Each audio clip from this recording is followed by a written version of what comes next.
ഇപ്പോഴത്തെ പിള്ളേരുടെ ഇടയിൽ ഡെവലപ്പ് ചെയ്തിട്ടുള്ള ഒരു മോശമായിട്ടുള്ളൊരു ശീലമാണ് ഈ വേപ്പിംഗ് എന്ന് പറയുന്നത്. ഈ സിഗരറ്റ്സ് ഡേഞ്ചറസ് ആണ്. നമ്മുടെ സാധാരണ സിഗരറ്റ് പോലെ അതേപോലെ പ്രശ്നങ്ങൾ ഉണ്ടാക്കുന്നതാണ്. Is it more dangerous than smoking? It is as dangerous as smoking. Usually asthma is associated with a younger age. പക്ഷെ എന്നും പറഞ്ഞ ഒരു 70 years 75 year ഉള്ള ആളിന് ഫസ്റ്റ് എപ്പിസോഡ് ഓഫ് ആസ്മ വന്നൂടാ ഒന്നുമില്ല. പെറ്റ്സ് ഒരു ഇമ്പോർട്ടൻറ്റ് സോഴ്സ് ഓഫ് അലർജിയാണ്. അലർജി ഉള്ള ഒരാളിന്റെ വീട്ടിൽ ഒരു പെറ്റ് ഉണ്ടെന്നുണ്ടെങ്കിൽ ആ പെറ്റ് ഒഴിവാക്കുന്നത് ആണ് നല്ലത്. ഒരു ജനറ്റിക് പ്രീഡിസ്പോസിഷനും ലങ് ക്യാൻസറിനും ഉണ്ട്.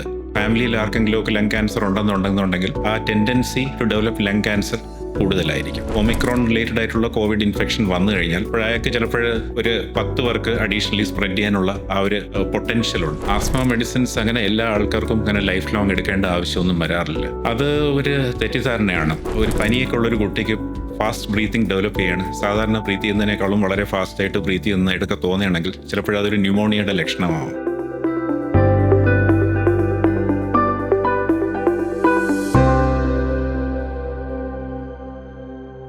Welcome back to Vital Voices. Today's podcast we'll be talking about lung and lung diseases, and we have our special guest who's our senior consultant respiratory medicine, Dr. Vipin. Welcome sir. Welcome to our podcast. So what all diseases come under the umbrella of respiratory medicine? Basically lungs related ആയിട്ട് നമ്മുടെ ശ്വാസകോശങ്ങളെ related ആയിട്ടുള്ള എല്ലാ പ്രശ്നങ്ങളും അതിനകത്ത് asthma ഉണ്ടാവും. പിന്നെ COPD എന്ന് പറയുന്ന പുകവലിക്കുന്ന ആൾക്കാർക്ക് വരുന്ന രീതിയിലുള്ള അസുഖങ്ങളുണ്ടാവും. ശ്വാസകോശങ്ങളുടെ cancer, lung cancer, industrial lung diseases, chest infections. അപ്പോൾ അതിനകത്ത് തന്നെ കോവിഡ് ഉണ്ട്, പന്നിപ്പനിയുണ്ട്, അതുപോലെ വേറെ ബാക്ടീരിയൽ ഇൻഫെക്ഷൻസും ഒക്കെ അതെല്ലാം നമ്മുടെ റെസ്പിറേറ്ററി മെഡിസിനിൽ ഇൻക്ലൂഡഡ് ആണ്. അത് പോരാത്തതുകൊണ്ട് കൂർക്കമ്പലിയായിട്ട് ബന്ധപ്പെട്ടുള്ള സ്ലീപ്പ് ആപ്നിയ എന്ന് പറയുന്ന അസുഖങ്ങൾ അതും നമ്മൾ ട്രീറ്റ് ചെയ്യുന്നതാണ്. അലർജിയും വളരെ ഇമ്പോർട്ടൻ്റ് ആയിട്ട് ഉള്ളൊരു അസുഖമാണ് നമ്മൾ ഡീൽ ചെയ്യുന്നത്. സർ, ഈ സ്ലീപ്പ് ആപ്നിയ എന്ന് പറഞ്ഞല്ലോ, സ്ലീപ്പ് ആപ്നിയയിൽ സർ എന്തെങ്കിലും പെക്യുലർ ആയിട്ട് എന്തെങ്കിലും കേസസ് കണ്ടിട്ടുണ്ടോ? സ്ലീപ്പ് ആപ്നിയ റിലേറ്റഡ് ആയിട്ട് ഒരുപാട് കേസുകൾ വരാറുണ്ട്. മെയിൻലി ഈ പകൽ സമയത്തുള്ള ഉറക്കക്ഷീണം, അതാണ് ഈ അസുഖം കാരണം വരുന്ന ഒരു ഇഷ്യൂ. അപ്പോൾ ഇടയ്ക്ക് ഒരു ആക്സിഡൻ്റ് ഉണ്ടായ ഒരാൾ നമ്മൾക്ക് വന്നിട്ടുണ്ട്. അത് ഈ വണ്ടി ഓടിച്ചുകൊണ്ടിരുന്നപ്പോഴും ഉറക്കം വന്ന് വണ്ടി പോയി ഇടിച്ച് അപ്പം ഫ്രാക്ചേഴ്സൊക്കെ ആയി. അപ്പോൾ അത് റിലേറ്റഡ് ആയിട്ട് അനലൈസ് ചെയ്ത് നോക്കിയപ്പോൾ ഇങ്ങനെ കൂർക്കമ്പലിയുടെ അസുഖമുണ്ടായിരുന്നു. അപ്പോഴതൊരു സ്ലീപ്പ് സ്റ്റഡിയൊക്കെ വെച്ച് സ്ലീപ്പ് ആപ്നിയ ഉണ്ടെന്നുള്ള കാര്യം ഐഡൻറ്റിഫൈ ചെയ്ത് അതിനുവേണ്ടിയുള്ള റെമഡി CPAP എന്ന് പറയുന്ന മെഷീനുണ്ട്. അപ്പോൾ അതൊക്കെ വെച്ച് കിടക്കുന്നതാണ് അതിനുള്ള ട്രീറ്റ്മെൻ്റ് ആയിട്ട് ഉള്ളത്. അപ്പോഴത് ചെയ്തതിന് ശേഷം പുള്ളിയുടെ പകൽ സമയത്തുള്ള ഉറക്കക്ഷീണവും ആ ബുദ്ധിമുട്ടും എല്ലാം മാറി. ഓവറോൾ സിറ്റുവേഷനിൽ ഒരു നല്ല ഇമ്പ്രൂവ്മെൻറ്റ് വന്നു. സർ, ഈ സ്ലീപ്പ് സ്റ്റഡി എന്ന് വെച്ചാൽ എന്താണ്? സ്ലീപ്പ് സ്റ്റഡി എന്ന് പറഞ്ഞു കഴിഞ്ഞാൽ നമ്മുടെ ഉറക്കത്തിനെ സ്റ്റഡി ചെയ്യുന്നു, അത്രയേ ഉള്ളൂ. നമ്മൾ രാത്രിയാണ് ഈ സ്റ്റഡി ചെയ്യുന്നത്, ഉറങ്ങുന്ന സമയത്തായിരിക്കും. അപ്പോൾ ഈ ഉറങ്ങുന്ന സമയത്ത് നമ്മുടെ ബ്രീത്തിങ് അനലൈസ് ചെയ്യും. ഇടയ്ക്കിടയ്ക്ക് ശ്വാസതടസ്സം വരുന്നുണ്ടോ എന്നുള്ളൊരു കാര്യം അറിയാൻ പറ്റും ഇത് വെച്ചിട്ട്. സർ, ഇപ്പോൾ സ്ലീപ്പ് സ്റ്റഡിയെ പറ്റി പറഞ്ഞല്ലോ, ഈ സ്ലീപ്പ് സ്റ്റഡിക്ക് ഡിഫറെൻറ്റ് ടൈപ്സ് ഉണ്ടോ? അതെങ്ങനെയാണ് ചെയ്യുന്നത്? സ്ലീപ്പ് സ്റ്റഡി ചെയ്യുന്നത് സ്ലീപ്പ് ലാബിലാണ്. അപ്പോൾ നമ്മുടെ ഹോസ്പിറ്റലിൽ ഒരു സ്ലീപ്പ് ലാബുണ്ട്. അപ്പോൾ ഈ സ്ലീപ്പ് ലാബിൽ നമ്മൾ ഒരു രാത്രി കിടന്നുറങ്ങണം. അപ്പോൾ അങ്ങനെ ഉറങ്ങുമ്പോൾ നമ്മുടെ ബ്രീത്തിങ് പാറ്റേണും നമ്മുടെ ബ്രെയിൻ വേവ് പാറ്റേണും എല്ലാം അനലൈസ് ചെയ്യാൻ പറ്റും. അപ്പം അത് വെച്ചിട്ട് നമുക്ക് രാത്രി ശ്വാസതടസ്സം വരുന്നുണ്ടോ എന്നുള്ള കാര്യം നമുക്ക് കണ്ടുപിടിക്കാൻ പറ്റും. അത് വെച്ചിട്ടാണ് നമ്മൾ സ്ലീപ്പ് ആപ്നിയ ഉണ്ടോ ഇല്ലേ എന്നുള്ള കാര്യം അറിയുന്നത്. അതുപോലെ തന്നെ ഈ സ്ലീപ്പ് സ്റ്റഡി ചെയ്യുന്ന അതേ രാത്രി തന്നെ ഈ സ്ലീപ്പ് ആപ്നിയ ഉണ്ടെന്ന് കാണുന്ന ആൾക്കാർക്ക് അതിന് കറക്ഷന് വേണ്ടി CPAP എന്ന് പറയുന്ന മെഷീൻ അത് വെച്ചിട്ട് എങ്ങനെയാണ് ബ്രീത്തിങ് ഒക്കെ ഇമ്പ്രൂവ് ചെയ്യുന്നുണ്ടോ എന്നൊക്കെ ഉള്ള കാര്യം കൂടെ സ്റ്റഡി ചെയ്യാൻ പറ്റും. സർ, ഇപ്പം കൂടുതലായിട്ട് നമ്മൾ കാണുന്നത് വേപ്പിംഗ്, ഇ സിഗരറ്റ്സ്, അതിനെ പറ്റിയൊക്കെ കേൾക്കുന്നുണ്ട്. What is your take on it? ഇപ്പോഴത്തെ പിള്ളേരുടെ ഇടയിൽ ഡെവലപ്പ് ചെയ്തിട്ടുള്ള ഒരു മോശമായിട്ടുള്ളൊരു ശീലമാണ് ഈ വേപ്പിംഗ് എന്ന് പറയുന്നത്. തുടക്കത്തിലൊക്കെ ഈ സിഗരറ്റ് സ്മോക്കിംഗ് ഉള്ള ആൾക്കാർ ഈ സ്മോക്കിംഗ് ഇന്ന് മോചനം കിട്ടാനായിട്ട് അതിന് പകരമായിട്ട് ഈ സിഗരറ്റ്സ് യൂസ് ചെയ്യുമായിരുന്നു. ആ സമയത്ത് കരുതിയിരുന്നെന്ന് പറഞ്ഞു കഴിഞ്ഞാൽ ഈ സിഗരറ്റ്സ് വലിയ പ്രശ്നങ്ങളൊന്നും ഉണ്ടാക്കുന്നതല്ല എന്നാണ് അവർ കരുതിയിരുന്നത്. പക്ഷെ അങ്ങനെയല്ല. ഈ സിഗരറ്റ്സ് ഡേഞ്ചറസ് ആണ്. നമ്മുടെ സാധാരണ സിഗരറ്റ് പോലെ അതേപോലെ പ്രശ്നങ്ങൾ ഉണ്ടാക്കുന്നതാണ്. അതുപോലെ തന്നെ ആ അഡിക്റ്റീവ് ടെൻഡൻസി ഈ സിഗരറ്റ്സ് കൊണ്ടും വരും. അതുകൊണ്ട് ഈ സിഗരറ്റ്സ് ഒഴിവാക്കുന്നതാണ് നല്ലത്. ഈ സിഗരറ്റ്സ് ഡേഞ്ചറസ് ആണ്. Is it more dangerous than smoking? It is as dangerous as smoking. Sir, can we reverse the damage of smoking? അത് ആക്ച്വലി നമ്മൾ എത്ര നേരത്തെ ആ സ്മോക്കിംഗ് സ്റ്റോപ്പ് ചെയ്യുന്നു അതിനെ ബേസ് ചെയ്തിട്ടിരിക്കും. ഇപ്പോൾ ഒരാൾ സ്മോക്ക് ചെയ്ത് തുടങ്ങിയിട്ട് അധികം കാലം ആയിട്ടില്ല, കുറച്ച് കംപ്ലയിൻസ് ഒക്കെ ഉള്ളൂ, ചെറിയ ചുമയുണ്ട്, കഫക്കെട്ടുണ്ട്, അതുപോലത്തെ ലക്ഷണങ്ങൾ മാത്രമേ ഉള്ളൂ, ഒരുപാട് ഡാമേജോ അതൊന്നും ആയിട്ടില്ല എന്നുണ്ടെന്നുണ്ടെങ്കിൽ സ്മോക്കിംഗ് സ്റ്റോപ്പ് ചെയ്ത് കഴിഞ്ഞാൽ ആ കംപ്ലയിൻസിൽ നിന്ന് ഒരു മോചനം കിട്ടും. പക്ഷേ കുറേ കാലം സ്മോക്ക് ചെയ്ത് അത് റിലേറ്റഡ് ആയിട്ട് പെർമനന്റ് ഡാമേജ് ലങ്സിൽ വന്നു കഴിഞ്ഞാൽ പിന്നെ ബുദ്ധിമുട്ടാണ്, പിന്നെ റിവേഴ്സിബിലിറ്റി ഉണ്ടാവത്തില്ല. ആ സ്റ്റേജിലും സ്മോക്കിംഗ് സ്റ്റോപ്പ് ചെയ്യുന്നത് യൂസ്ഫുൾ ആയിരിക്കും. കാര്യം സ്മോക്കിംഗ് സ്റ്റോപ്പ് ചെയ്ത് കഴിഞ്ഞാൽ ഡാമേജ് അല്ലാത്ത ഭാഗങ്ങളിലെങ്കിലും നമുക്ക് പ്രിസർവ് ചെയ്ത് മുമ്പോട്ട് പോകാൻ പറ്റും. ചെയ്തില്ല എന്നുണ്ടെന്നുണ്ടെങ്കിൽ ആ ബാക്കി നോർമലായിട്ടുള്ള ലങ്സും കൂടെ ഡാമേജ്ഡ് ആയി പോകും. ക്യാൻ ആൻസൈറ്റി അല്ലെങ്കിൽ stress cause a breathing difficulty? Anxiety കാരണം ഒരു ബ്രീത്തിങ് ഡിഫിക്കൽറ്റി പോലെയുള്ളൊരു തോന്നലുണ്ടാവാം. അത് ബേസിക്കലി അതൊരു ഫിസിക്കൽ ബ്രീത്തിങ് ഡിഫിക്കൽറ്റി അല്ല. അത് ആ ഉള്ളിലുള്ള ആൻസൈറ്റി ഇതുപോലെ ശ്വാസം മുട്ടലായിട്ട് തോന്നിപ്പിക്കുന്നതാണ്. അത് ആക്ച്വൽ ബ്രീത്തിങ് ഡിഫിക്കൽറ്റി അല്ല, പക്ഷേ ആ ഒരു ഫീലിംഗ് ഓഫ് ബ്രീത്തിങ് ഡിഫിക്കൽറ്റി ഉണ്ടാവും. അത് ആ ആൻസൈറ്റിക്ക് വേണ്ടിയുള്ള ട്രീറ്റ്മെൻറ്റ് എടുത്താലേ അങ്ങനത്തെ ബ്രീത്തിങ് ഡിഫിക്കൽറ്റി കൺട്രോൾഡ് ആവും. പലപ്പോഴും ആൾക്കാർ അതിനെ ആസ്മയാണെന്നോ എന്നൊക്കെ വിചാരിച്ച് ഇൻഹേലേഴ്സും അതുപോലത്തെയൊക്കെ യൂസ് ചെയ്യാൻ ഒക്കെ ശ്രമിക്കും. പക്ഷേ അതുകൊണ്ടൊന്നും അത് മാറത്തില്ല. അതിനൊരു പ്രോപ്പറായിട്ടുള്ള സൈക്കോളജിക്കൽ ട്രീറ്റ്മെൻറ്റ് തന്നെ ആവശ്യമാണ്. ഇപ്പം കുട്ടികളിൽ കൂടുതലായിട്ട് നമുക്കിപ്പോൾ റെസ്പിറേറ്ററി ഇൻഫെക്ഷൻസ് കാണാൻ പറ്റുന്നുണ്ട്. So what should parents know about that? Respiratory infections related ആയിട്ട് ഒരു ഫണ്ടമെൻ്റൽ കാര്യം പേരൻസ് ഓർത്തിരിക്കേണ്ടതെന്ന് പറഞ്ഞു കഴിഞ്ഞാൽ, ഈ ശ്വാസം മുട്ടൽ വരുമ്പോൾ ആ ഒരു ബ്രീത്തിങ് പാറ്റേൺ ആണ്, വളരെ ഫാസ്റ്റായിട്ട് ബ്രീത്ത് ചെയ്യുന്നുണ്ടോ എന്നുള്ളതാണ്. ഒരു പനിയൊക്കെ ഉള്ളൊരു കുട്ടിക്ക് ഫാസ്റ്റ് ബ്രീത്തിങ് ഡെവലപ്പ് ചെയ്യാണ്, സാധാരണ ബ്രീത്ത് ചെയ്യുന്നതിനേക്കാളും വളരെ ഫാസ്റ്റായിട്ട് ബ്രീത്ത് ചെയ്യുന്നതായിട്ടൊക്കെ തോന്നുകയാണെങ്കിൽ ചിലപ്പോഴതൊരു ന്യൂമോണിയയുടെ ലക്ഷണമാവും. അങ്ങനത്തെ കുട്ടികളെ ഉടനെ തന്നെ ഡോക്ടറിൻ്റെ അടുത്ത് കൊണ്ടുപോയി കാണിച്ച് എക്സ്റേ ഒക്കെ എടുപ്പിച്ച് നോക്കേണ്ടതാണ്. നോൺ സ്മോക്കേഴ്സിൽ ഇപ്പോൾ ലങ് ക്യാൻസർ കൂടുതലായി വരുന്നുണ്ട്. Is there any reason for that? അത് ലങ് ക്യാൻസറിന് കോസ് ആയിട്ട് വരുന്നത് സ്മോക്കിംഗ് മാത്രമല്ല, എക്സ്പോഷർ ടു എയർ പൊല്യൂഷനും ലങ് ക്യാൻസറിന് കോൺട്രിബ്യൂട്ട് ചെയ്യാം.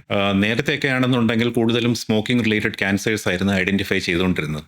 ഇപ്പം ആ സ്മോക്കേഴ്സിന്റെ നമ്പേഴ്സ് ആക്ച്വലി കുറഞ്ഞു വരികയാണ്. Relatively more amount of non സ്മോക്കേഴ്സിൽ ലങ് ക്യാൻസർ കാണുന്നു എന്നുള്ളതേ ഉള്ളൂ. ഇപ്പോഴും സ്മോക്കേഴ്സിന്റെ എണ്ണം കുറവായതുകൊണ്ട് കൂടുതലും നോൺ സ്മോക്കേഴ്സിലാണ് വരുന്നുള്ളതായിട്ട് തോന്നുന്നതാണ്. നേരത്തെയും നോൺ സ്മോക്കേഴ്സ് വിത്ത് ലങ് ക്യാൻസർ ഉണ്ടായിരുന്നു, പക്ഷേ അവരെക്കാളും ഒക്കെ കൂടുതൽ സ്മോക്കേഴ്സ് ആയിരുന്നു. അപ്പോൾ എയർ പൊല്യൂഷൻ കോൺട്രിബ്യൂട്ട് ചെയ്യാം.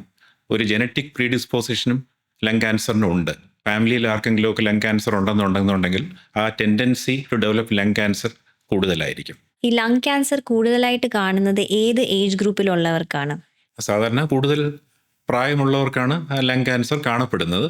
പക്ഷേ എന്നും പറഞ്ഞുകൊണ്ട് 30s to 40s ആ ഏജ് ഗ്രൂപ്പിൽ വരത്തില്ല എന്നൊന്നുമില്ല. അപ്പോൾ ഒരു ജനറ്റിക് പ്രീഡിസ്പോസിഷൻ ഉണ്ടെന്നുണ്ടെങ്കിൽ ഒരു യങ്ങർ ഏജ് ഗ്രൂപ്പിൽ വേണമെങ്കിൽ ലങ് ക്യാൻസർ പ്രസന്റ് ചെയ്യാം. ഇപ്പോൾ 2025 നമ്മൾ കൂടുതലായിട്ടും കോവിഡ് കേസസ് ഇപ്പോൾ റൈസിങ്ങിലാണ്. So why is it spreading this fast and what is the reason for that? Main cause എന്ന് പറയുന്നത് ഒമിക്രോൺ വേരിയന്റിന്റെ ഒരു സബ് വേരിയന്റ് ആണ് ഇപ്പോഴത്തെ കോവിഡ് കേസസിന് റെസ്പോൺസിബിൾ ആയിട്ടുള്ളത്. അപ്പോൾ ഒമിക്രോൺ റിലേറ്റഡ് ആയിട്ടുള്ള കോവിഡ് യൂഷ്വലി മൈൽഡ് ആണ്, സിംറ്റംസ് ഒന്നും അത്ര കൂടാറില്ല, ന്യൂമോണിയ ഡെവലപ്പ് ചെയ്യാനുള്ള ചാൻസ് കുറവാണ്. പക്ഷേ സ്പ്രെഡ് കൂടുതലാണ്. ഇപ്പോൾ ഒരാൾക്ക് ഒരു ഒമിക്രോൺ റിലേറ്റഡ് ആയിട്ടുള്ള കോവിഡ് ഇൻഫെക്ഷൻ വന്നു കഴിഞ്ഞാൽ അയാൾക്ക് ചിലപ്പോൾ ഒരു 10 പേർക്ക് അഡീഷണലി സ്പ്രെഡ് ചെയ്യാനുള്ള ആ ഒരു പൊട്ടൻഷ്യൽ ഉണ്ട്. നേരെ മറിച്ച് പഴയ വേരിയൻസ് ആണെന്നുണ്ടെങ്കിൽ അത്രത്തോളം ആൾക്കാർക്ക് സ്പ്രെഡ് ചെയ്യാനുള്ള ആ ഒരു പൊട്ടൻഷ്യൽ ഇല്ലായിരുന്നു.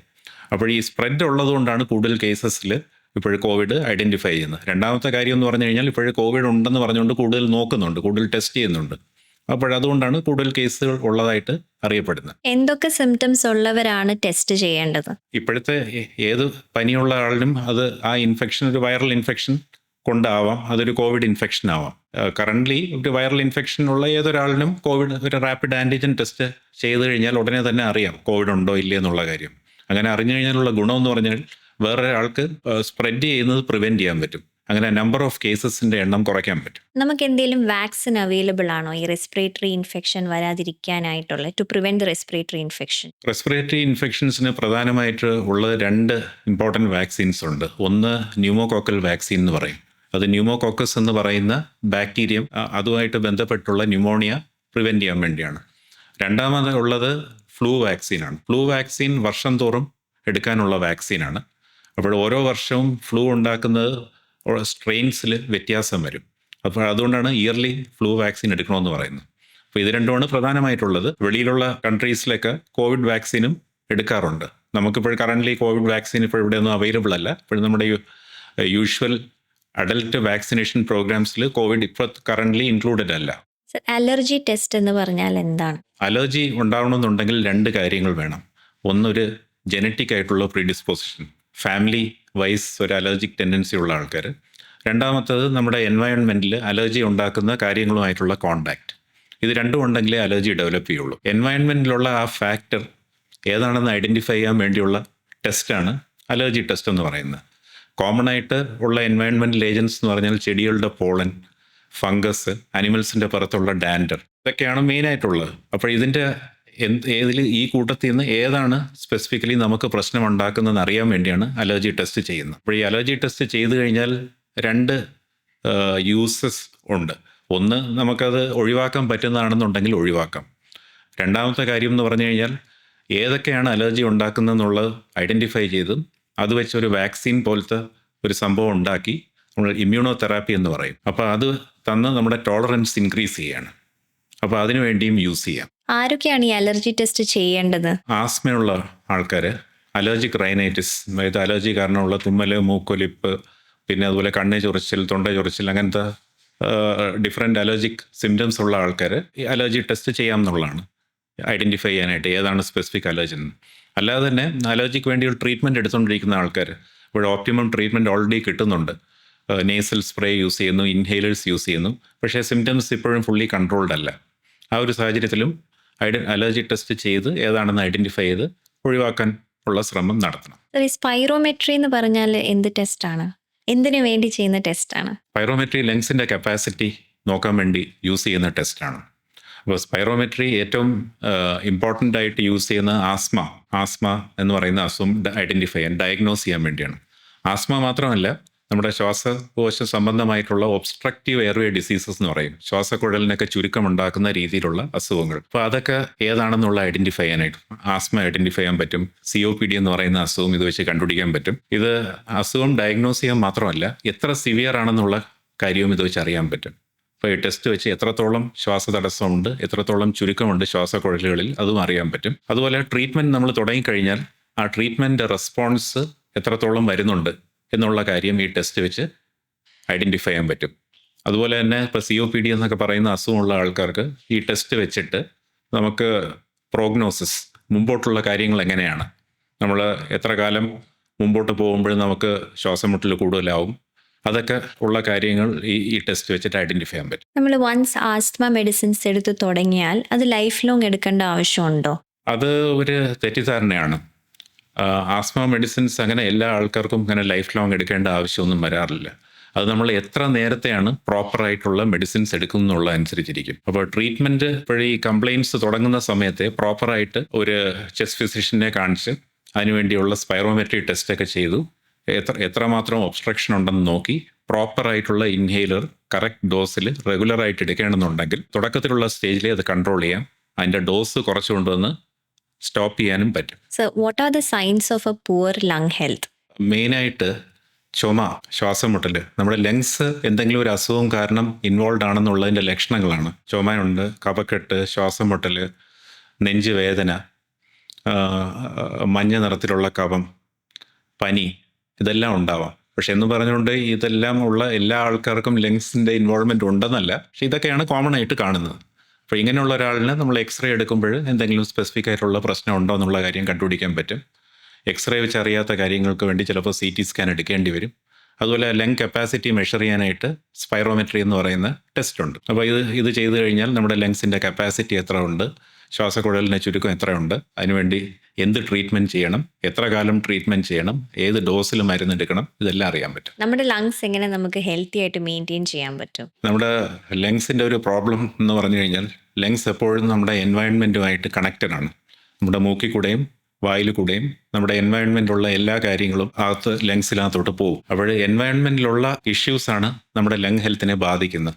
പ്രധാനമായിട്ട് 2 കാര്യങ്ങളാണ്. ഒന്ന് ഇൻഫെക്ഷൻ, രണ്ടാമത്തെ പൊല്യൂഷൻ. അപ്പോൾ ഇൻഫെക്ഷൻ റിലേറ്റഡ് ആയിട്ട് വേറൊരു ഇൻഫെക്റ്റഡ് ആളുമായിട്ട് നമ്മൾ കോണ്ടാക്റ്റ് വരണമെന്നുണ്ടെങ്കിൽ ആ ആളിൻ്റെ നിന്ന് ഇൻഫെക്ഷൻ നമ്മുടെ അകത്ത് കയറും. ലങ് ഇൻഫെക്ഷൻ കോസ് ചെയ്യുന്ന അണുക്കൾ ബാക്ടീരിയ ആവാം, വൈറസ് ആവാം. അത് എയർ വഴി ഒരാളിൻ്റെ നിന്ന് ഇൻഫെക്റ്റഡ് ആളിൻ്റെ നിന്ന് ഹെൽത്തി ആളിലോട്ട് പോകും. അപ്പം ഒരു ഇൻഫെക്റ്റഡ് ആയിട്ടുള്ള ഒരു ആൾ ആയിട്ടുള്ള കോണ്ടാക്റ്റ് വരുമ്പോൾ നമ്മൾ സൂക്ഷിക്കണം. പനിയുള്ള ആളാകുമ്പോൾ നമ്മൾ സൂക്ഷിക്കണം. നമ്മൾ ആ ഡിസ്റ്റൻസ് കീപ്പ് ചെയ്യണം. നമ്മുടെ എല്ലാവർക്കും ആ ഒരു റെസ്പോൺസിബിലിറ്റി ഉണ്ട്. സ്വന്തമായിട്ട് ഇപ്പോഴൊരു ഇൻഫെക്ഷൻ ഉണ്ടെന്നുണ്ടെങ്കിൽ ചുമയ്ക്കുക തുമ്മയൊക്കെ ചെയ്യുമ്പോൾ ഹാൻഡ് കർച്ചീഫ് കൊണ്ട് വായും മൂക്കും കവർ ചെയ്യണം. അപ്പോൾ ആ മറ്റേ ആൾ ചെയ്യുന്നില്ലെങ്കിൽ അറ്റ്ലീസ്റ്റ് നമ്മളെങ്കിലും സൂക്ഷിക്കണം, നമ്മളെങ്കിലും ആ ഡിസ്റ്റൻസ് കീപ്പ് ചെയ്യണം. അപ്പോൾ ഇൻഫെക്ഷനാണ് നമ്മുടെ ലങ്സിനെ ബാധിക്കുന്ന ഒരു പ്രധാനമായിട്ടുള്ള സംഭവം. അതല്ലാതെ വേറൊരു മെയിൻ ഫാക്ടർ ഇപ്പോൾ എയർ പൊല്യൂഷനാണ്. വലിയ സിറ്റീസ്, മെട്രോപൊളിറ്റൻ സിറ്റീസിലൊക്കെ ആകുമ്പോൾ എയർ പൊല്യൂഷൻ ലെവൽസ് വളരെ ഹൈ ആണ്. അപ്പോൾ ആ ഏരിയാസിൽ ഇപ്പോൾ നമ്മൾ പൊല്യൂഷൻ കൂടുതലായിട്ടുള്ള സമയത്ത് അധികം വെളിയിലോട്ട് ഇറങ്ങാതിരിക്കുക, ആ സമയത്ത് എക്സസൈസ് ഔട്ട്ഡോഴ്സിൽ ചെയ്യാതിരിക്കുക, അതുപോലത്തെ കാര്യങ്ങളൊക്കെ ചെയ്യാം. അപ്പോൾ ഇതുപോലത്തെ കാര്യങ്ങളൊക്കെ വെച്ചിട്ടാണ് നമ്മുടെ ലങ് ഹെൽത്തി ആയിട്ട് മെയിൻറ്റെയിൻ ചെയ്യുന്നത്. അതുപോലെ തന്നെ പല അസുഖങ്ങളുള്ള ആൾക്കാർ, ആസ്മയുള്ള ആൾക്കാർ, അല്ലെങ്കിൽ kidney disease, liver disease, heart disease ഒക്കെ ഉള്ള ആൾക്കാർ വാക്സിനേഷൻ എടുക്കണം. ഇയർലി ഫ്ലൂ വാക്സിൻ എടുക്കണം. 65 വയസ്സിന് മുകളിലുള്ള ആൾക്കാർ ന്യൂമോകോക്കൽ വാക്സിൻ എടുക്കണം. അപ്പോൾ ഇതൊക്കെ എടുത്തു കഴിഞ്ഞാൽ അത് റിലേറ്റഡ് ആയിട്ടുള്ള ലങ്സിൽ വരുന്ന പ്രശ്നങ്ങൾ കുറയ്ക്കാം. സാർ ഇപ്പോൾ എയർ പൊല്യൂഷനെ പറ്റി പറഞ്ഞല്ലോ. അപ്പോൾ നമ്മളിപ്പോൾ മെട്രോപൊളിറ്റൻ സിറ്റീസിലൊക്കെ പോവാണ്, ഡൽഹി പോലത്തെ ഒരു സ്ഥലത്തോട്ട് പോവാണ്, അവിടുത്തെ air quality is very poor. അപ്പം അങ്ങനെയുള്ള സ്ഥലങ്ങളിൽ പോകുമ്പം is it recommended to wear any specific type of mask? പല ടൈപ്പ് മാസ്കുകളുണ്ട്. സിമ്പിൾ ക്ലോത്ത് മാസ്ക് ഉണ്ട്, നമ്മുടെ സർജിക്കൽ മാസ്ക് ഉണ്ട്, പിന്നെ N95 മാസ്ക് എന്ന് പറയുന്നതുണ്ട്. അപ്പോൾ ഇതിൽ ഏറ്റവും കൂടുതൽ വെളിയിലുള്ള പാർട്ടിക്കിൾസ് ആയാലും മൈക്രോ ഓർഗാനിസംസ് ആയാലും അതിൽ നിന്ന് പ്രൊട്ടക്ഷൻ വരാൻ പോകുന്ന N95 മാസ്ക് ആണ്.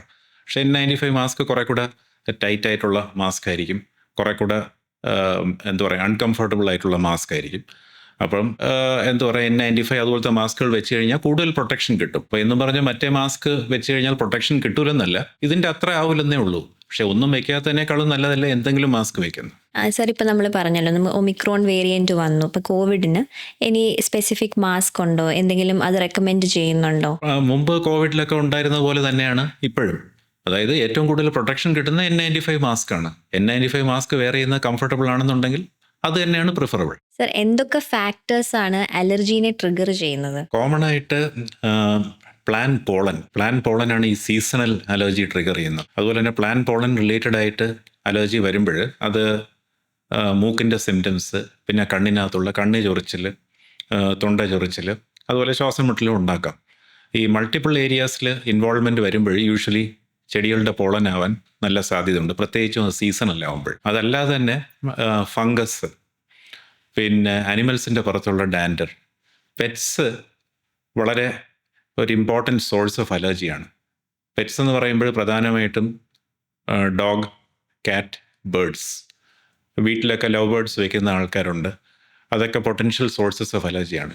ഇപ്പോൾ നമ്മൾ അലർജി ഉള്ള ഒരാളിൻ്റെ വീട്ടിലൊരു പെറ്റ് ഉണ്ടെന്നുണ്ടെങ്കിൽ ആ പെറ്റ് ഒഴിവാക്കുന്നത് ആണ് നല്ലത്.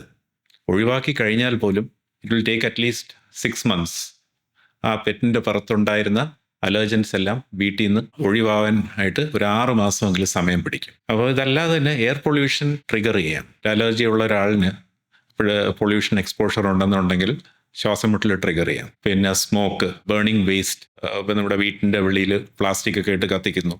അപ്പോൾ അതെല്ലാം ആസ്മാറ്റിക് സിംറ്റംസ് ട്രിഗർ ചെയ്യാം. Is there a specific age for the asthma to occur? അങ്ങനെ ഒരു സ്പെസിഫിക് ഏജ് ഇല്ല. പക്ഷേ യൂഷ്വലി ആസ്മ സ്റ്റാർട്ട് ചെയ്യുന്ന കുറെ കൂടെ യങ്ങർ ഏജ് ഗ്രൂപ്പ്സിലാണ്. പക്ഷേ എന്നും പറഞ്ഞ് ഒരു 70 years 75 year ഉള്ള ആളിന് ഫസ്റ്റ് എപ്പിസോഡ് ഓഫ് ആസ്മ വന്നൂടാ ഒന്നുമില്ല. Usually asthma is associated with a younger age group. Asthma പോലത്തെ സിംറ്റംസ് ആയിട്ട് പ്രസൻറ്റ് ചെയ്യുന്ന വേറൊരു അസുഖമാണ് COPD. പക്ഷേ COPD കുറെ കൂടെ സ്മോക്കേഴ്സിന് 40 years ഒക്കെ കഴിഞ്ഞിട്ടുള്ള ആൾക്കാർക്കാണ്. ആൾക്കാർ ആസ്മയും COPDയും തമ്മിൽ കൺഫ്യൂസ് ചെയ്യും. രണ്ടിൻ്റെയും കംപ്ലൈൻറ്റ് ശ്വാസം മുട്ടലാണ്. ആസ്മ കാരണവും ശ്വാസം മുട്ടൽ വരും, COPD കാരണവും അത് വരും. പക്ഷേ രണ്ടിൻ്റെ ട്രീറ്റ്മെൻറ്റിൽ വ്യത്യാസമുണ്ട്. അപ്പോൾ ആസ്മ എന്ന് പറയുന്ന കുറെ കൂടെ യങ്ങർ ഏജ് ഗ്രൂപ്പ്സിൽ, COPD കുറെ കൂടെ ഓൾഡർ ഏജ് ഗ്രൂപ്പ്സിലാണ്. COPDയിൽ കുറെ കൂടെ സ്മോക്കിംഗ് അതുപോലത്തെ ഒരു കോസ് ഉണ്ടാവും. സ്മോക്കിംഗ് ഇല്ലാത്ത COPDയും ഉണ്ട്. ആസ്മയ്ക്ക് ഒരു ഫാമിലി ഹിസ്റ്ററി, വീട്ടിലുള്ള ആർക്കെങ്കിലുമൊക്കെ അലർജി കംപ്ലയിൻസ് അതുപോലെയൊക്കെ ഉണ്ടാവും. COPDക്ക് അങ്ങനത്തെ ഒരു കാര്യം ഉണ്ടാകത്തില്ല. പിന്നെ ആസ്മയ്ക്ക് കംപ്ലയിൻസ് എപ്പിസോഡിക്കാണ്, എപ്പോഴും കാണത്തില്ല. ആ സ്പെസിഫിക് ആയിട്ടുള്ള ആ ട്രിഗറുമായിട്ട് കോണ്ടാക്ട് വരുമ്പോഴേ മാത്രമേ ഉണ്ടാവുള്ളൂ. COPDക്ക് കംപ്ലയിൻസ് എപ്പോഴും ഉണ്ടാവും.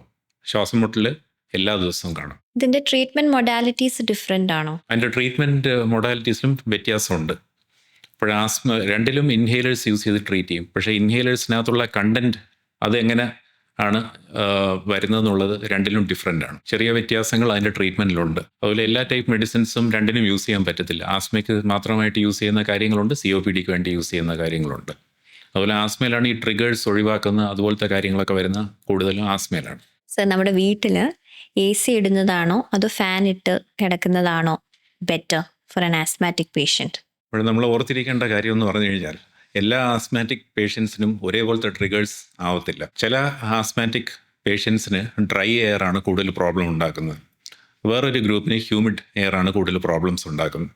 അപ്പോൾ ഹ്യൂമിഡ് ആയിട്ടുള്ള എയർ പ്രശ്നങ്ങൾ ഉണ്ടാക്കുന്നവർക്ക് AC നല്ലതാണ്. പക്ഷേ ഡ്രൈ എയർ ആണ് സിംറ്റംസ് ട്രിഗർ ഉണ്ടെന്നുണ്ടെങ്കിൽ ബെറ്റർ AC ഒഴിവാക്കുന്നതാണ്. അപ്പോഴത് യൂണിഫോം ആയിട്ട് എല്ലാ ആൾക്കാർക്കും ഒരേ രീതിയിലല്ല. അത് will vary from person to person. ഒരു കോമൺ കോൾഡ് ലങ് ഡിസീസിലോട്ട് പോകാനുള്ള ചാൻസസ് ഉണ്ടോ? കോമൺ കോൾഡ് കോസ് ചെയ്യുന്നത് കൂടുതലും വൈറസസ് ആണ്. വളരെ റെയറായിട്ട് ബാക്ടീരിയ ഈ കോമൺ കോൾഡിന് കോസ് ആയിട്ട് വരാറുള്ളൂ. അപ്പോൾ ഈ വൈറസസ് തന്നെ ഒരുപാട് ടൈപ്പ് ഉണ്ട്. അപ്പോൾ കൂടുതൽ വൈറൽ ഇൻഫെക്ഷൻസും മെയിൻലി നമ്മൾ അപ്പർ റെസ്പിറേറ്ററി ട്രാക്റ്റ് എന്ന് പറയും. നമ്മുടെ മൂക്ക്, തൊണ്ട ആ ഭാഗത്തേക്ക് മാത്രം ആയിട്ട് റെസ്ട്രിക്റ്റഡ് ആയിട്ടാണ് ഇരിക്കുന്നത്. അപ്പോൾ അത് നമ്മൾ സിംറ്റംസിന് വേണ്ടിയുള്ള ട്രീറ്റ്മെൻറ്റ് ചെയ്യുന്നു. വേദനയ്ക്ക് വേണ്ടി പാരസെറ്റമോളോ അങ്ങനെ എന്തെങ്കിലുമൊക്കെ എടുത്ത് അങ്ങനെ ആ സിംറ്റംസിനെ ട്രീറ്റ് ചെയ്ത് അത് മിക്കവാറും മെജോറിറ്റി ഓഫ് കോമൺ കോൾഡ് അതങ്ങനെ തന്നെ റിസോൾവ് ചെയ്യും. ചില വൈറൽ ഇൻഫെക്ഷൻസ് അവിടെ വെച്ച് നിൽക്കത്തില്ല, അത് താഴോട്ടിറങ്ങുമ്പോൾ പിന്നെ ചുമയായി, ശ്വാസം മുട്ടലായി. അപ്പോഴിങ്ങനെ ശ്വാസം മുട്ടലൊക്കെ ഡെവലപ്പ് ചെയ്യുമ്പോഴാണ് നമ്മൾ ആ വൈറൽ ഇൻഫെക്ഷൻ ലങ്സിനെ ബാധിച്ചിട്ടുണ്ട് എന്നുള്ള കാര്യം മനസ്സിലാക്കുന്നത്. എല്ലാ വൈറൽ ഇൻഫെക്ഷൻസും ഇതുപോലെ ലങ്സിനെ ബാധിക്കണമെന്ന് നിർബന്ധമില്ല. ഒരാളിൻ്റെ ഇമ്മ്യൂണിറ്റി ഒരു വൈറ്റൽ ഫാക്ടറാണ്. അപ്പോൾ നല്ല ഇമ്മ്യൂണായിട്ടുള്ള ഒരാളിന് മിക്കവാറും ഇൻഫെക്ഷൻസൊക്കെ ഈ അപ്പർ റെസ്പിറേറ്ററി ലെവലിൽ തന്നെ, അതായത് തൊണ്ട വരെയുള്ള ആ ലെവലിൽ തന്നെ റെസ്ട്രിക്റ്റ് ചെയ്യാൻ പറ്റും. വീക്കായിട്ടുള്ള ആൾക്കാർക്ക് കുറേ കൂടെ പെട്ടെന്ന് ലങ്സിനെ ബാധിക്കാനും ഒക്കെ ഉള്ള ചാൻസ് ഉണ്ട്. സർ, COPD എന്ന് വെച്ചാൽ എന്താണ്? ഒന്ന് എക്സ്പ്ലെയിൻ ചെയ്യൂ. COPDയുടെ ഫുൾ ഫോം എന്ന് പറയുന്നത് ക്രോണിക് ഒബ്സ്ട്രക്റ്റീവ് പൾമണറി ഡിസീസ്. അപ്പോഴതിൻ്റെ പേരിൽ നിന്ന് തന്നെ നമുക്ക് മനസ്സിലാക്കാം. ക്രോണിക് എന്ന് പറഞ്ഞു കഴിഞ്ഞാൽ കുറേ കാലമായിട്ട് ഉള്ളത്. ഒബ്സ്ട്രക്റ്റീവ് എന്ന് പറയുന്നത് ശ്വാസക്കുഴലിനെ ഉദ്ദേശിച്ചിട്ടാണ്. നമ്മുടെ എയർ ഓക്സിജനൊക്കെ അകത്തോട്ട് പോകുന്നത് ശ്വാസക്കുഴൽ വഴിയല്ലേ. അപ്പോഴത് ഒരുപാട് കാലമായിട്ട് ഒബ്സ്ട്രക്റ്റഡ് ആയിട്ടിരിക്കുന്നു. അതിനകത്ത് തടസ്സമുണ്ട്, എയർ മൂവ്മെൻറ്റിന് തടസ്സമുണ്ടാക്കുന്ന പൾമണറി എന്ന് പറഞ്ഞാൽ ലങ്സിനെ ബാധിക്കുന്ന അസുഖം. അതാണ് COPD എന്ന് പറയുന്നത്. അപ്പോൾ COPD മെയിൻലി പുകവലി, സ്മോക്കിങ്ങുമായിട്ടാണ് അവർ പണ്ട് മുതലേ ഉള്ള അസോസിയേഷൻ. അപ്പോൾ സ്മോക്കിംഗ് മാത്രമല്ല, നമ്മുടെ ലങ്സിനെ ബാധിക്കുന്ന രീതിയിലുള്ള ഏതൊരു ടോക്സിക് ആയിട്ടുള്ള എക്സ്പോഷർ വന്നാലും COPD ഡെവലപ്പ് ചെയ്യാം. എയർ പൊല്യൂഷൻ കാരണവും COPD വരാം. സ്മോക്കേഴ്സിൽ പെക്യുലർ ആയിട്ട് കാണുന്ന എന്തെങ്കിലും ഡിസീസസ് ഉണ്ടോ COPD പോലത്തെ? സ്മോക്കേഴ്സിൽ മെയിൻലി COPD തന്നെയാണ് ഉള്ളത്. അതല്ലാതെ തന്നെ വേറെ ഇൻഡസ്ട്രീഷ്യൽ ലങ് ഡിസീസസ് എന്ന് പറയുന്നത്. അപ്പോൾ ഈ ഇൻഡസ്ട്രീഷ്യൽ ലങ് ഡിസീസസ് എന്ന് പറയുന്നത് ഈ ലങ്സിൻ്റെ ഒരു ഭാഗത്ത് ഓക്സിജൻ ട്രാൻസ്ഫർ നടക്കുന്ന ഒരു ഭാഗമുണ്ട്. അതായത് വെളിയിൽ നിന്ന് നമ്മൾ ബ്രീത്ത് ചെയ്യുന്ന എയർ രക്തത്തിലോട്ട് ട്രാൻസ്ഫർ ചെയ്യുന്ന ഒരു ഭാഗമുണ്ട്, ഇൻഡസ്ട്രീഷ്യം എന്ന് പറയുന്നത്. ആ ഇൻഡസ്ട്രീഷ്യത്തിനെ ബാധിക്കുന്ന രീതിയിലുള്ള അസുഖങ്ങളാണ് ഇൻഡസ്ട്രീഷ്യൽ ലങ് ഡിസീസസ് എന്ന് പറയുന്നത്. അപ്പം സ്മോക്കിംഗ് COPD മാത്രമല്ല, പലപ്പോഴും ഇൻഡസ്ട്രീഷ്യൽ ലങ് ഡിസീസുമായിട്ടും അസോസിയേറ്റഡ് ആണ്. Sir, tuberculosis which is very common. അപ്പോൾ സർ, ഇതിൻ്റെ സിംറ്റംസ് എന്തൊക്കെയാണ്? ട്യൂബർക്ലോസിൻ്റെ ലക്ഷണങ്ങൾ എന്ന് പറയുന്നത് ചുമ, ലോങ് ഡ്യൂറേഷൻ ചുമ. അപ്പോൾ 3 ആഴ്ചയിൽ കൂടുതലൊക്കെ ചുമ മാറാതെ നിൽക്കുകയാണെന്നുണ്ടെങ്കിൽ TB ഉണ്ടോ എന്ന് ടെസ്റ്റ് ചെയ്ത് നോക്കണമെന്നാണ് നമ്മുടെ ഗവൺമെൻറ് പോളിസി. അതല്ലാതെ തന്നെ പനി, ഇപ്പം 4-5 ദിവസത്തെ പനിയല്ല, ആഴ്ചകളും മാസങ്ങളും മാറാതെ നിൽക്കുന്ന പനി. വെയിറ്റ് കുറയുന്നു, ശരീരത്തിൻ്റെ തൂക്കം കുറഞ്ഞു വരും. അതുപോലെ വിശപ്പ് കുറയുന്നു. പിന്നെ ചുമയ്ക്കുമ്പോൾ ബ്ലഡ് വരുന്നു. അപ്പോൾ ഇതൊക്കെയാണ് കോമൺ ആയിട്ട് TBക്ക് കാണുന്ന ലക്ഷണങ്ങൾ. ഇത് എന്തൊക്കെയാണ് സർ ഇത് ടെസ്റ്റ് അവൈലബിൾ ആയിട്ടുള്ളത്? TBക്ക് പ്രധാനമായിട്ടുള്ള ടെസ്റ്റ് കഫം പരിശോധിക്കുന്നതാണ്. സ്പ്യൂട്ടം AFB സ്മിയർ എന്ന് പറയും. അതല്ലാതെ തന്നെ ചെസ്റ്റ് എക്സ്റേ എടുക്കേണ്ടെന്നുണ്ടെങ്കിൽ, ശ്വാസകോശ സംബന്ധമായിട്ടുള്ള TB ആണെന്നുണ്ടെങ്കിൽ അതിൻ്റേതായിട്ടുള്ള ചേഞ്ചസ് ആ എക്സ്റേയിൽ കാണാൻ പറ്റും. പിന്നെ ഇപ്പോൾ പുതിയ ടെസ്റ്റുകളുണ്ട്, മോളിക്കുലർ ടെസ്റ്റ് എന്നൊക്കെ പറയുന്നത്. അത് വെച്ചിട്ട് കഫത്തിൽ വളരെ കുറച്ച് TBയുടെ അണുക്കൾ ഉണ്ടെന്നുണ്ടെങ്കിലും ഐഡൻറ്റിഫൈ ചെയ്യാൻ പറ്റും. ഇതിൻ്റെ മെഡിസിൻസ് ഒക്കെ എങ്ങനെയാണ്? TBയുടെ ട്രീറ്റ്മെൻറ്റ് മൊത്തം 6 മാസത്തോളം ആണ് അതിൻ്റെ മിനിമം ഡ്യൂറേഷൻ ഓഫ് ട്രീറ്റ്മെൻറ്റ്. പ്രത്യേകിച്ച് ലങ്സിൻ്റെ TB, ശ്വാസകോശങ്ങളുടെ ബാധിക്കുന്ന TB ആണെങ്കിൽ മിനിമം 6 മാസത്തെ ട്രീറ്റ്മെൻറ്റാണ്. നമുക്കൊരു ഗവൺമെൻറ് പ്രോഗ്രാമുണ്ട്. അപ്പോൾ ആ ഗവൺമെൻറ് പ്രോഗ്രാമിൻ്റെ ഭാഗമായിട്ട് TBക്ക് വേണ്ടിയുള്ള medications government free of cost distribute ചെയ്യുന്നുണ്ട്. സർ, ഏതൊക്കെ സാഹചര്യത്തിലാണ് നമുക്കൊരു CT സ്കാൻ ആവശ്യം വരുന്നത്? സാധാരണ ഒരു ലങ് പ്രോബ്ലം നമ്മൾ സസ്പെക്ട് ചെയ്യണമെന്നുണ്ടെങ്കിൽ നമ്മൾ ഇമേജിങ്ങിന് വേണ്ടി ആദ്യം യൂസ് ചെയ്യുന്നത് എക്സ്റേ ആണ്. അപ്പോൾ എക്സ്റേയിൽ വെച്ചിട്ട് അത്യാവശ്യ കാര്യങ്ങൾ കുറേയൊക്കെ കണ്ടുപിടിക്കാൻ പറ്റും. ഇപ്പോൾ ഒരു ന്യൂമോണിയ ഉണ്ടെന്നുണ്ടെങ്കിൽ അറിയാൻ പറ്റും. പിന്നെ അതല്ലാതെ തന്നെ ഒരു വലിയ മുഴ എന്തെങ്കിലും ലങ്സിനകത്തുണ്ടെന്നുണ്ടെങ്കിൽ അതെല്ലാം എക്സ്റേ കാണാൻ പറ്റും. പക്ഷേ എക്സ്റേയിൽ നമുക്ക് ലങ്സിൻ്റെ ഫുൾ പിക്ചർ കിട്ടത്തില്ല. ചില ഭാഗങ്ങൾ ലങ്സിന്, ചില ഭാഗങ്ങളൊന്നും എക്സ്റേ വഴി കാണാൻ പറ്റത്തില്ല. ഇപ്പം ഒരാൾക്ക് ഒരു ലങ് പ്രോബ്ലം ഉണ്ടെന്ന് നമ്മൾ സസ്പെക്ട് ചെയ്യുന്നു, അതിൻ്റേതായിട്ടുള്ള ലക്ഷണങ്ങളെല്ലാം ഉണ്ട്, പക്ഷേ എക്സ്റേ നോക്കിയിട്ടും അത് ഐഡൻറ്റിഫൈ ചെയ്യാൻ പറ്റുന്നില്ല. അപ്പോൾ ആ ഒരു സാഹചര്യത്തിൽ നമുക്ക് CT സ്കാൻ എടുത്ത് നോക്കാം. നമ്മൾ എക്സ്റേയിൽ കൂടെ കാണാൻ പറ്റാത്ത ഭാഗങ്ങളിൽ എവിടെയെങ്കിലും ഒരു പ്രശ്നമുണ്ടോയെന്ന് അത് വെച്ച് അറിയാൻ പറ്റും. അപ്പോൾ ഇൻഡസ്ട്രീഷ്യൽ ലങ് ഡിസീസസ് ഒക്കെ എക്സ്റേന്ന് ഐഡൻറ്റിഫൈ ചെയ്യാൻ പാടാണ്. അത് വളരെ ചെറിയ ചെറിയ അടയാളങ്ങൾ മാത്രമേ ആ അസുഖത്തിൽ ഉണ്ടാവുള്ളൂ. അതൊന്നും എക്സ്റേ വഴി കാണണമെന്നില്ല. അപ്പോൾ അതൊക്കെ കുറേ കൂടെ ഷാർപ്പായിട്ട് ഒരു CT എടുത്തു കഴിഞ്ഞാൽ അറിയാൻ പറ്റും. അതുപോലെ തന്നെ ലങ് ക്യാൻസർ ഉള്ള ഒരാൾ, ഒരു ലങ്സിൻ്റേതായിട്ടുള്ള ക്യാൻസർ, ഇത് മുഴ എന്തെങ്കിലും ഉണ്ട്, അപ്പോഴത് വേറെ ഏതെങ്കിലും ഭാഗത്തോട്ട് സ്പ്രെഡ് ചെയ്തിട്ടുണ്ടോ, ലങ്സിൻ്റെ നടുക്കിരിക്കുന്ന ഭാഗത്ത് സ്പ്രെഡ് ചെയ്ത് അവിടെ കഴലുകൾ ഉണ്ടായിട്ടുണ്ടോ എന്നൊക്കെ ഉള്ള കാര്യങ്ങളൊക്കെ CT എടുത്തു കഴിഞ്ഞാലേ അറിയാൻ പറ്റുള്ളൂ. അപ്പോൾ ലങ്സിനെ പറ്റിയും ലങ് ഡിസീസസിനെ പറ്റിയും നമുക്ക് ഇത്രയും കാര്യങ്ങൾ പറഞ്ഞു തന്നതിന് നന്ദി doctor. Thank you for this informative session.